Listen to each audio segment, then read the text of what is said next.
तो hello guys, कैसे हो?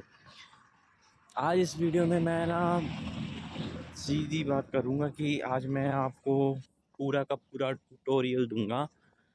जब आप साइप्रस में आओगे तो आपको सारे डॉक्यूमेंटेशन वगैरह की, जैसे कि पहली चीज़ तो मैं आपको छोटी छोटी डिटेल बताऊंगा, क्योंकि ये चीज़ जाननी अच्छी बात है। क्योंकि पंगे बड़े पड़ेंगे, क्योंकि नई नई जगह होती है, किसी को कुछ पता नहीं होता क्या करना है क्या नहीं करना।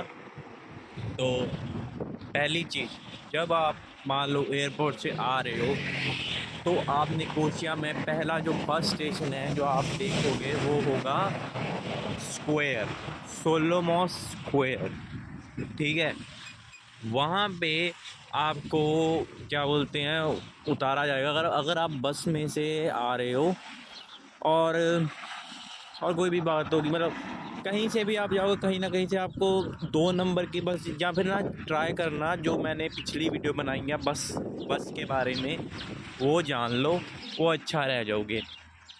और इस वीडियो में मैं हर जगह की लोकेशंस भी डाल दूंगा ताकि थोड़ी सी आपको आसानी हो।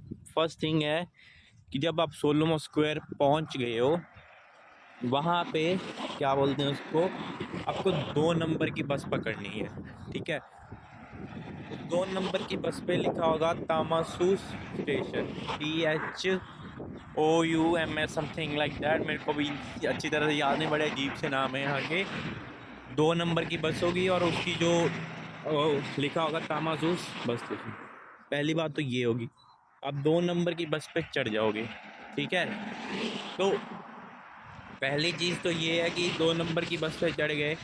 अभी आपको अपने फ़ोन में ग्लोबल कॉलेज की लोकेशन लगा लेनी है। ठीक है, जब ग्लोबल कॉलेज की लोकेशन लगा लोगे तो भाई वो बस उसी रूट में जाती है। तो आपको ना एक बात ध्यान में रखनी है, जब आप कुछ 100-200 मीटर की रेंज में आ जाओगे ना ग्लोबल कॉलेज की, तो आपको वो स्टॉप बटन होता है ना जो बस में, वो आपको दबा देना है, क्योंकि भाई वहाँ पे बस स्टेशन में वो रोकते नहीं है। तो वो बस स्टॉप पे जब रोक देंगे तो वहाँ पे भी आप कॉलेज पहुँच गए हो।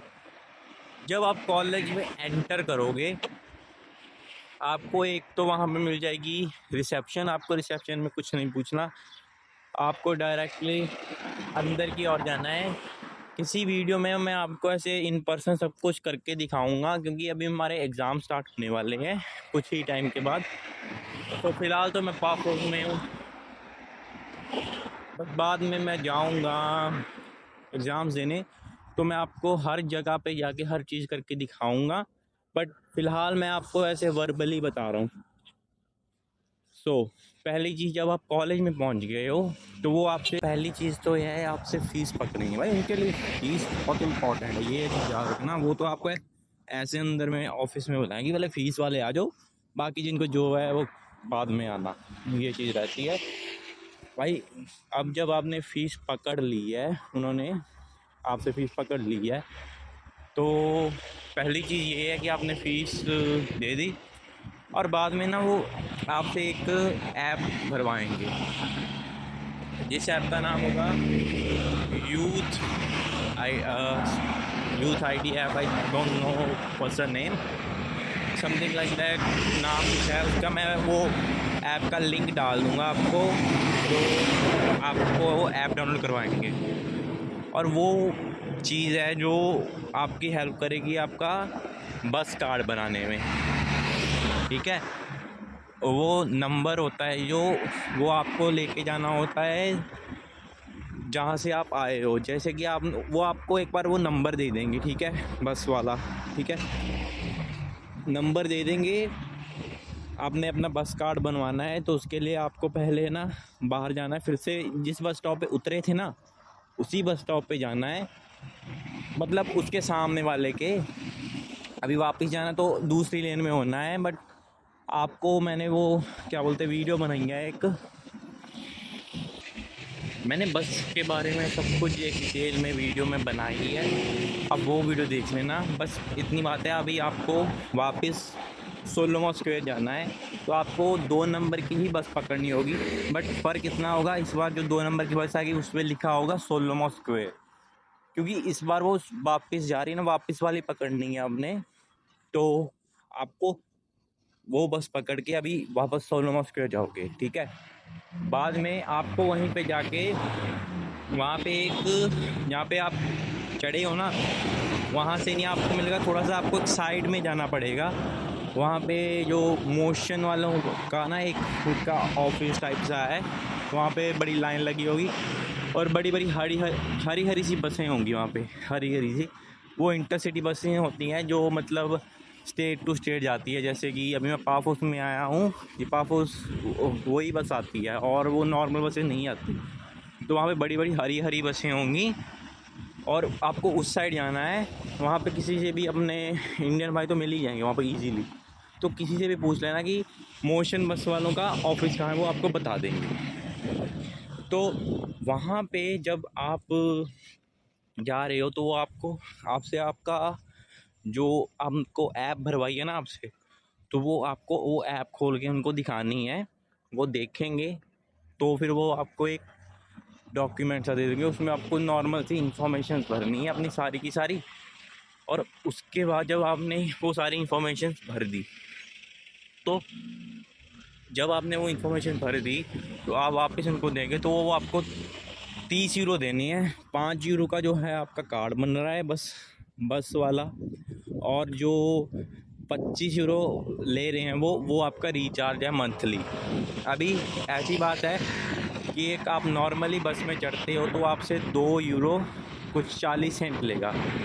अब आप वहाँ से वापस आ रहे हो तो 2 यूरो 40 सेंट, ऐसे कर करा के आपके मतलब आन जान के 5 यूरो लग गए, ठीक है, 2 बसों में। अब मान लो आपको उसी दिन कहीं और जाना है, खींचा के आपके कुछ ला लो, आपने फिर से आन जान की एक बस ली कुछ काम के लिए, तो आपके हो गए 10 यूरो, ठीक है। अभी एक बार आपका बस कार्ड बन गया ना, तो आपको बस ना, जब बस में चढ़ रहे हो वहाँ पे ना एक एक क्या बोलते हैं, वहाँ मशीन सी होती है जिसमें से वो टिकट निकलती है, आपको पहले पता चल ही जाएगा। उसके ऊपर बस आपको वो टैप करना होता है और आप जितनी मर्जी बसें लो, वो इन निकोशिया में आप जितनी मर्जी बसें लो, 10 बसें लो, 20 बसें लो, पूरा महीना भर जितनी मर्जी बसों में ट्रैवल करो, कोई फ़र्क नहीं है, ठीक है।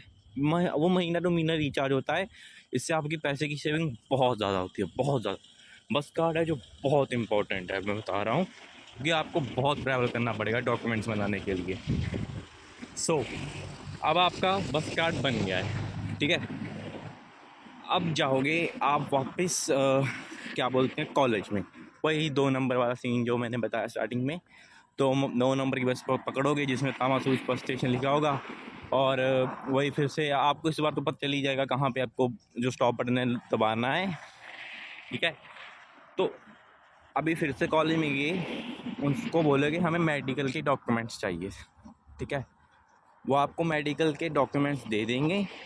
और अभी आपको मेडिकल करवाने जाना है, ब्लड टेस्ट होता है और जो स्कैनिंग होती है, ठीक है। पहले आप स्कैनिंग जाओगे, फिर ब्लड टेस्ट जाओगे, और उनकी लोकेशन मैं डाल दूँगा, क्योंकि अभी मैं अपना एक्सपीरियंस बताता हूँ। हमें बस उन्होंने डॉक्यूमेंट पकड़ा दिए और हमें भाई एक कुछ डिटेल्ड हमें कुछ नहीं बताया, ठीक है। हमें कुछ नहीं पता हम कहाँ जाना है, क्या करना है, हमने कहीं किसी से पूछ पूछा के हम वहाँ पे पहुँच गए। अब बात ये है कि वो एक हॉस्पिटल नहीं है जहाँ पे हमारा मेडिकल हो रहा है, वो हॉस्पिटल नहीं है, वो एक्चुअल में एक बिल्डिंग है जिसका फ्लोर है एक, जहाँ पे हमारी स्कैनिंग हो रही है। सो वहाँ पे हम जब चले गए, ठीक है, हम उस बिल्डिंग के सामने ही खड़े थे, बट हमें वो जगह ही नहीं मिल रही थी। तो मैं और मेरा दोस्त, हम इतने पागल थे, ऊपर से हमें उस टाइम पे बसों का कोई सीन समझ नहीं आया था, तो हम ज़्यादातर चल ही रहे थे, क्योंकि हमें कुछ समझ नहीं आ रहा था कि हमें बस में कैसे ट्रैवल करना है। तो उस टाइम पे हम कुछ 15-20 किलोमीटर मजाक चढ़ के चले हैं। तो वहाँ हम चले गए, चलते रहे, चल के हम पागल हो गए ऑलमोस्ट। तो उस टाइम पे हम इतना चले थे ना, हिसाब लगा लो, हम जहाँ पे हमारा वो होना था, क्या बोलते उसको, हमारा मेडिकल होना था, वहाँ पे हम खड़े थे। वहाँ पे हम जैसे ना, मतलब खड़े थे वहीं पे, और हमें पता भी नहीं था कि वो इस बिल्डिंग में ही है, क्योंकि भाई वो दिखी वहाँ पे कुछ लिखा भी नहीं था ऐसी बिल्डिंग में। तब हम उस दिन इतना चले, कोई फ़ायदा नहीं हुआ। हम अगले दिन हम हमारे दोस्त को लेकर आए, उसने बताया कि वो तीसरे फ्लोर पे है, जाके तीसरे चौथे फ्लोर पे एक फ्लोर है, उसमें हमारा मेडिकल होना है। मेडिकल भी क्या है, वो हमारा स्कैन ही हो रहा है, और हमारा जो ब्लड टेस्ट है वो तो अलग ही बिल्डिंग में है, कोई अलग ही साइड में है उसके। हमारे हमारे दिमाग में कोई इन्फॉर्मेशन कुछ नहीं हमें पता था, उनको कुछ बताया भी नहीं था हमें किसी उन्होंने। तो तो हम मतलब वहाँ पर हम उसको साथ से ले गए, वो उसने हमारा सब कुछ मेडिकल वेडिकल करवाया। बट इस बार मैं ना मतलब उस बिल्डिंग की लोकेशन और फ्लोर को मतलब सब डिटेल एक अपनी डिस्क्रिप्शन में मैं बता दूंगा, कहाँ कहाँ मतलब वो लोकेशन है मेडिकल की, और वहाँ पे हमारा स्कैन होगा, और अलग बिल्डिंग में हमारा ब्लड टेस्ट होगा, और वो हमें नेक्स्ट दिन ही मिलेंगे। ठीक है। तो अब हम क्या बोलते हैं, यहाँ पर हमारा मेडिकल चलो हो गया, मान लो अभी मेडिकल हो गया, तो हम वापस जाएंगे कॉलेज में। वो मेडिकल जो है वो हमें आई डोंट थिंक, मेरे को याद नहीं है, हमें शायद देना नहीं है उनको, शायद देना है आई थिंक तो हमने मेडिकल वो दे दिया उनको। अभी जो नेक्स्ट थिंग है हमें करनी है वो है कि जो नेक्स्ट थिंग हमें करनी है,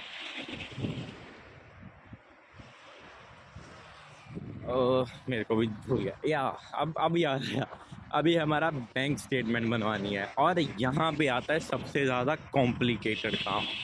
अभी मैं आपको पहले ही बता दूँ चीज़ें कुछ। पहली चीज़ तो है, ट्राई करना कि आपका अकाउंट बैंक ऑफ साइप्रस में ही खुले, क्योंकि अगर आपका अकाउंट किसी और जगह पे खुलता है, कोई प्राइवेट बैंक, जैसे यहाँ पे हेलनिक एस्ट्रो बैंकें हैं, वो थोड़ी सी पंगे करती हैं। और अगर प्रेफरेबली बताऊं तो वो क्या बोलते हैं उसको, बैंक ऑफ साइप्रस ही सबसे ज़्यादा बढ़िया है।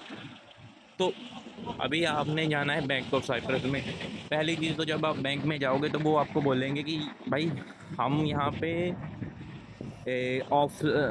हम यहाँ पे ऑनलाइन बैंक अकाउंट खोलते हैं। वो आपको एक पेपर सा दे देंगे जिसमें आपको पूरी ऑनलाइन प्रोसेस होगी, और वो आपको कभी समझ नहीं आएगा, और आपने किसी तरह जुगाड़ उगाड़ करके हमने कर भी दिया, तो आपको जो बैंक अकाउंट खोलने के चांसेस वो नियरली 0% होते हैं।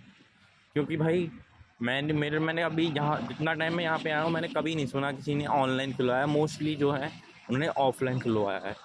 अभी बैंक ऑफ साइप्रस ऐसे कितनी सारी ब्रांचेज हैं, और एक ब्रांच है पता नहीं, मेरे को तो वहाँ पे कई ब्रांचें होंगी जो ऑफलाइन भी खोलती होंगी, बट मेरे लिए वो एक ब्रांच ही है, क्योंकि मैं वहीं पे गया था और मेरा बैंक अकाउंट खुल गया था ऑफलाइन था।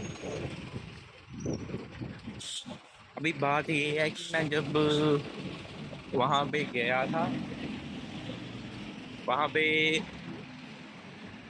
एक लेडी बैठी थी, उसको जाके मैंने अपनी सब कुछ डॉक्यूमेंट दिखाने हैं। अभी मैं यहाँ पे आपको हर एक बैंक के पंगे बताता हूँ, जो वो आपको मतलब प्रॉब्लम, जो जो भी प्रॉब्लम्स वो आपको देंगे। फर्स्ट प्रॉब्लम है पीसीसी। भाई पीसीसी का ये सीन है कि वो आपको बोलेंगे कि आपको अपनी पीसीसी रीन्यू करवानी पड़ी, और भाई हम कैसे रीन्यू करवाएं, मेरे को पता चले। हम इंडिया हम इंडिया वापस जाके फिर से अपनी पीसीसी रीन्यू करवाएं। अगर आपको उसने ऐसे बोल दिया कि आपको पीसीसी रीन्यू करवानी है, तो आप चुपचाप किसी प्राइवेट बैंक में चले जाना। अगर आपको उसने कुछ नहीं बोला और आपके डॉक्यूमेंट्स रख लिए, तो भाई आपकी किस्मत अच्छी है, आपका बैंक अकाउंट खुल जाएगा। और भाई ट्राई करना जब आओगे तब जल्दी से जल्दी जाने की, कि बैंक स्टेटमेंट और वगैरह सब कुछ आपको करवाने ही पड़ेगी। और इसमें आपकी कॉलेज घंटा हेल्प नहीं करेगा, ठीक है। तो आपको चुपचाप ना बस वहाँ पे क्या बोलते हैं, बैंक ऑफ साइप्रस में ट्राई करना है कि आपका बैंक अकाउंट खुल जाए। उसकी भी लोकेशन मैं डाल दूँगा। अभी आपका वो क्या बोलते हैं, आपको अपॉइंटमेंट मिल गई है 2 दिन 3 दिन बाद की। तो अभी आपको वो जो भी है आपको मिल गई। अभी आपको जो है अपॉइंटमेंट मिल गई है, ठीक है। 2 दिन बाद जाओगे तो आप अपना अकाउंट खुलाते सारी आपको वो क्या बोलते हैं बैंक स्टेटमेंट दे देंगे। और अब फिर से आप बैंक वो क्या बोलते हैं जाओगे वापस, क्या बोलते हैं उसको। और हाँ, जो अभी मैंने आपको जो बैंक के बारे में बताया है, ये ऐसे मत सोचना कि बड़ा इजी है यार ये तो 2 दिन में बैंक अकाउंट। ना भाई ना, यहाँ पे अभी वो पीसीसी की एक प्रॉब्लम बताई है, वहाँ पे वो बहुत प्रॉब्लम करते हैं अपने आपको। या फिर आपकी किस्मत बुरी हुई तो वो आपको बोल देंगे कि कल आना, परसों आना, अगले दिन ऐसे, और आपको डेट दे देंगे। चलो, उस दिन आप चले भी गए, आपको ये मत सोचना कि हाँ भाई उस दिन हम गए तो हमारा पक्का ही है, हमें अपॉइंटमेंट मिल जाएगी। ऐसा कुछ नहीं होगा भाई। वो अगर आपकी किस्मत होगी तो मिल जाएगी, अगर नहीं तो भाई वो किसी और दिन, दिन क्या महीना मतलब गैप डाल देंगे, बोलेंगे महीने बाद आ जाओ ऐसे। तो ये उम्मीद लगा के बिल्कुल मत चलना। बस मैं इतना कहना चाहता हूँ, कोशिश करने की ट्राई करना कि आपका जो बैंक अकाउंट है वो बैंक ऑफ साइप्रस में ही खुले। और अब मान लो आपने किसी तरह अपना बैंक अकाउंट खुल गया है, अब कॉलेज में जाके वो आप बैंक स्टेटमेंट दिखाओगे, आपके सारे डॉक्यूमेंट्स हो गए। अभी कुछ दिनों के बाद में वो आपको फिंगरप्रिंट्स और फ़ोटो खिंचवाने के लिए बुलाएंगे, मतलब आपको वो एक इमिग्रेशन स्लिप सी देंगे, पूरी बड़ी सी स्लिप होगी वो। और वो जो स्लिप होती है ना, उस पे एक नंबर होता है ARC नंबर, ये ARC नंबर। और याद रखना कि वो जो ARC नंबर होता है वो सबसे इम्पोर्टेंट होता है आपके लिए, क्योंकि जो वो नंबर होता है वो आपका एक हिसाब से पिंक स्लिप, और जो हम बनाने की ट्राई कर रहे हैं ना वही होता है वो। क्योंकि जब आपका वो ARC नंबर बन गया है ना, तो इसका मतलब आपकी सारी की सारी इंफॉर्मेशन कंप्यूटर पे चढ़ चुकी है। अभी जब आप पिंक वो कहीं पे भी अभी जॉब ढूंढने जाओगे ना, तो ट्राई करना वो बड़ी स्लिप दिखाने की कोशिश करना। वो बड़ी स्लिप होगी ना जो, वही शो करने की ट्राई करना। ये मत सोचना कि वो फिंगरप्रिंट के बाद में या फिर छोटी सी स्लिप मिलती है, स्टैम्प वैम्प लगेगी, स्टैम्प वैम्प की लगी हुई होती है उस पर सब चीज़। मैंने पता क्या गलती की थी, मैं जब यहाँ पे आया था ना तो मैंने बहुत जगह पे काम ढूंढा था। मैंने वो बड़ी वाली स्लिप को ऐसे सोच लिया था कि वो एक रिसिप्ट टाइप, वो रिसिप्ट है जो हमें दिखानी है वहाँ पे जाके, हमारा जब वो हो जाएगा क्या बोलते हैं फिंगरप्रिंट, और क्या बोलते हैं उसको फिंगरप्रिंट, और जो अपनी फ़ोटो खिंच जाएगी तो बस वो यूज़लेस हो जाती है। मैंने ये सोच के ऐसे ही मैंने मतलब पड़ी रहती थी वो मेरे डॉक्यूमेंट्स में, मैंने कभी छेड़ी नहीं थी वो। तो मैं जब भी काम ढूंढ आता, जब वो मेरे से डॉक्यूमेंट्स मांगते हैं ना अपने से, वो आप वो सिर्फ एक चीज़ के लिए डॉक्यूमेंट मांगते हैं।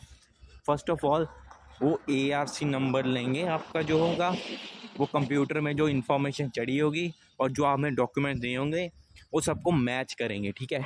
अब मेरे सीन में ये था, मैंने उनको वो छोटी क्लिप देता था, उस पर ARC नंबर लिखा भी नहीं है, ठीक है। वो ARC नंबर जो है ना लिखा भी नहीं होता था। और भाई मेरे को उनसे कभी कॉल भी नहीं आया आज तक, क्योंकि आएगा भी नहीं। द रीज़न इज़ कि मेरे कभी डॉक्यूमेंट मैच ही नहीं हुए, क्योंकि उनको ARC नंबर ही मिला, और उन्होंने मुझसे कॉल करने की भी वो इतनी तंगी नहीं करते कि हाँ भाई कॉल करके पूछ रहे ARC नंबर कहाँ पे है। तो वो इतना मतलब करते भी नहीं। और ये चीज़ मेरे को तब पता लगी जब मेरे को मेरी फर्स्ट जॉब मिली थी यहाँ पे। जो मेरी फर्स्ट जॉब थी वो थी बारिस्ता में, और जो मेरा मालिक था, जो मेरा बॉस था, यहाँ पे मास्टर बोलते हैं बॉस को, तो उसने पहले तो मैंने सेम चीज़ की, मैंने सभी डॉक्यूमेंट दे के आ गया उसको, और मैंने वही बड़ी स्लिप तो मैंने ऐसे ही पड़ी थी तो मैंने उसको नहीं दी, तो मैंने वो छोटी स्लिप दिखाया। तो वो बाद में जब मैं वहाँ पे देख के मैं अगला, मेरे को पता था वहाँ से काम तो मिलेगा नहीं, तो मैंने ये किया कि मैं वहाँ से आगे निकल गया काम ढूंढने कहीं और पे। इवन दो मैंने डॉक्यूमेंट दिए हैं, मैं फिर भी काम ढूंढने जा रहा हूँ। और भाई मेरे को आफ्टर पता चला कि उसने मेरे को कॉल किया, उसने मेरे से पूछा तुम्हारा ARC नंबर क्या है। मेरे को कुछ नहीं पता ARC नंबर क्या होता है, कहाँ होता है। और भाई मेरे को ये तक नहीं पता था कि जो ARC नंबर है जो मेरा, वो मेरी बड़ी स्लिप पे है, मेरे को ये भी नहीं पता वो भला हो मेरे एक दोस्त का जिसको जॉब मिल चुकी है, उस वो पेट्रोल पंप पे काम करता है। और वो बंदा, मैंने उसको कॉल की, बाय चांस कॉल की है, मजाक से हट के। मैंने को ये भी पूछने के, मैंने उससे ऐसी बात में बोल दिया कि यार पता नहीं कुछ यार सी नंबर मांग रहा है ऐसे। तो उसने बोला कि वो है तो थे। तो मैंने कहा कहाँ है, वो बोला बड़ी स्लिप। मैंने कहा कौन सी बड़ी स्लिप, बोला वो रिसिप्ट थी। तो मैंने फिर देखा वहाँ पे लिखा हुआ साफ साफ ARC नंबर। तो वही जब मैंने उसको वो सेंड की तो उसने मेरे को झट से ऐसे ऐसे एक्सेप्ट कर लिया कि हाँ भाई तू आ जा, तू काम कर सकता है। और भाई तब जाके मेरे सांस में सांस आई, तब मेरे को समझ आया। इसलिए भाई अगर आपको कुछ चीज़ की नॉलेज ना हो ना, यहाँ पे काम ढूंढना भी बड़ी मुश्किल बात है। वो भी लीगली काम, क्योंकि यहाँ पे ना पहले बात अलग थी। अभी यहाँ पे जो गवर्नमेंट है बहुत ज़्यादा स्ट्रिक्ट हो गया हर चीज़ में। वो लीगली अभी ऐसे देख लो, हम स्टूडेंट है ना, तो हम 20 घंटा ही काम कर सकते हैं पर वीक। ठीक है, तो 20 घंटे में हमसे कुछ नहीं होता, मतलब कुछ इकट्ठा नहीं होता। तो इसीलिए मैं ये सारी वीडियो बना रहा हूँ। जितना आपको समझ आ रहा है ठीक है, अगर नहीं समझ आ रहा तो मेरे को इंस्टाग्राम पे आप मैसेज कर सकते हो, if you want any kind of information.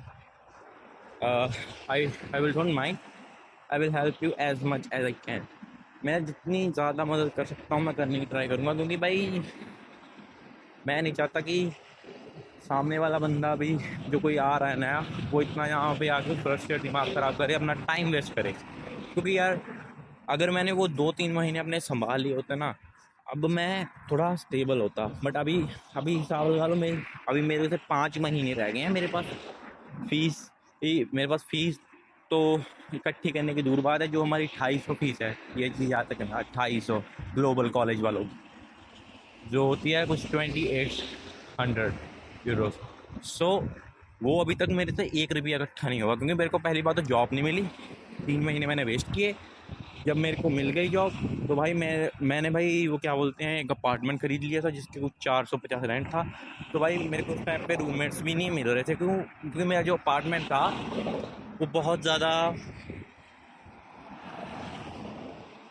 ऐसे पेंडू एरिया में था। और किसी भाई मत ये चीज़ भूल के भी मत करना, मैंने पिछली वीडियो में बहुत बोला है, जब रूम मिल रहा हो, जब कुछ भी मिल रहा हो ना, पकड़ लो भाई।